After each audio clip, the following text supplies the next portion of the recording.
Hey everybody.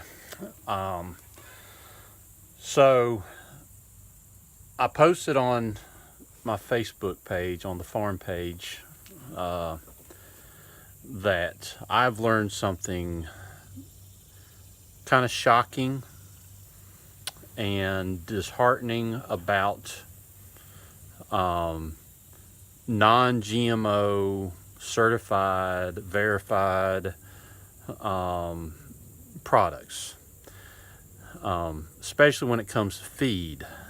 Uh, but so there's an organization out there called non-GMO uh, verified or something like that. You'll see their labels on different food products in the grocery stores, um, and then they certify feeds, animal feeds, as having no genetically modified organisms in them, which the primary stuff you're going to find in animal feeds are going to be corn, soy, cottonseed meals.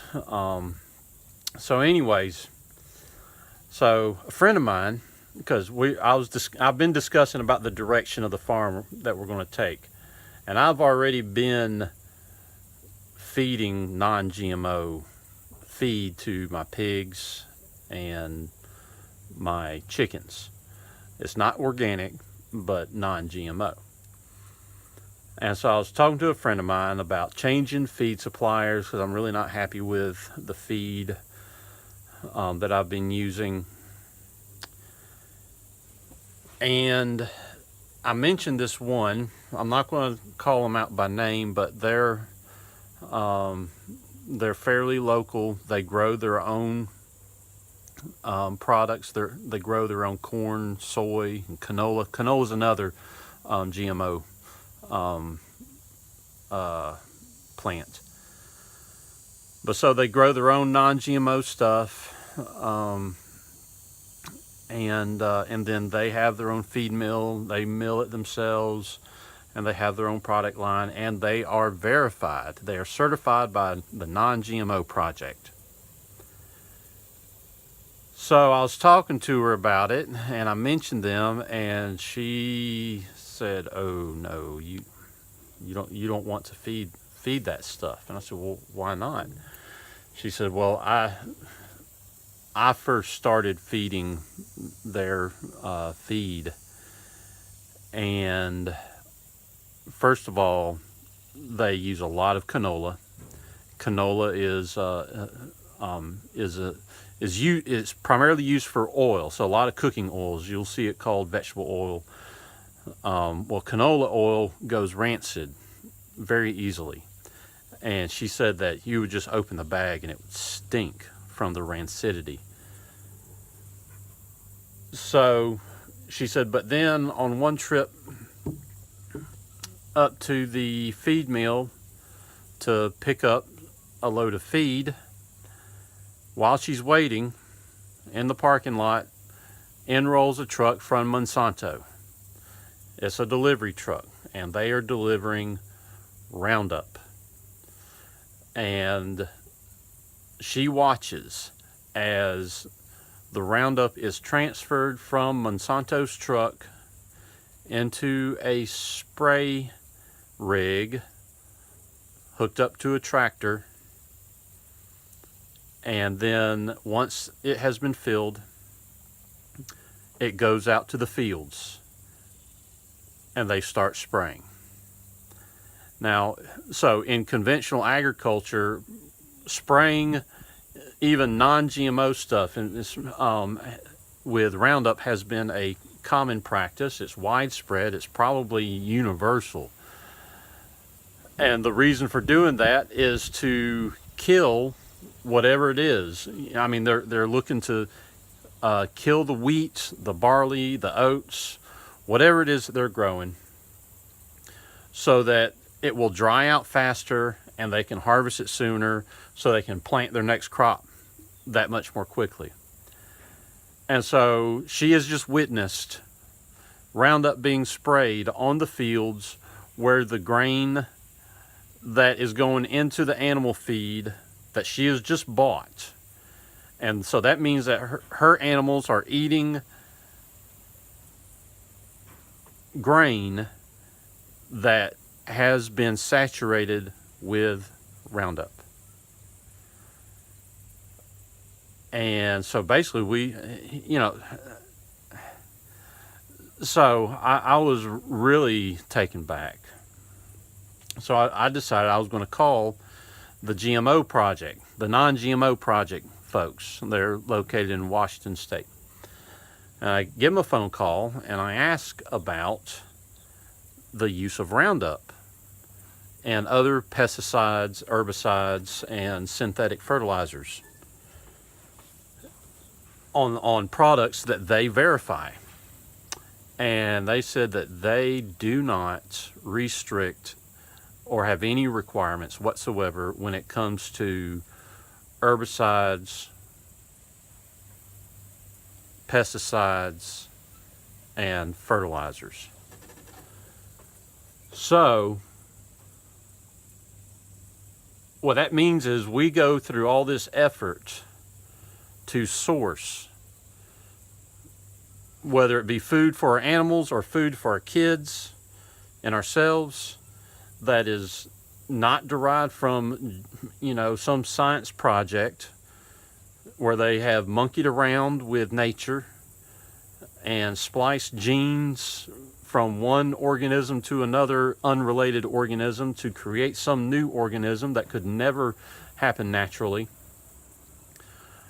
only to have it poisoned with glyphosate, the active ingredient in Roundup, along with the other poisons that are in Roundup. So you're trading one devil for another.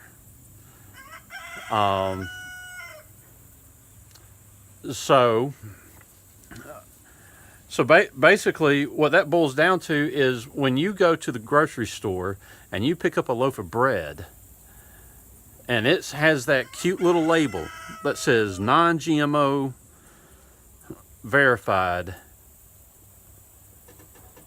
so what?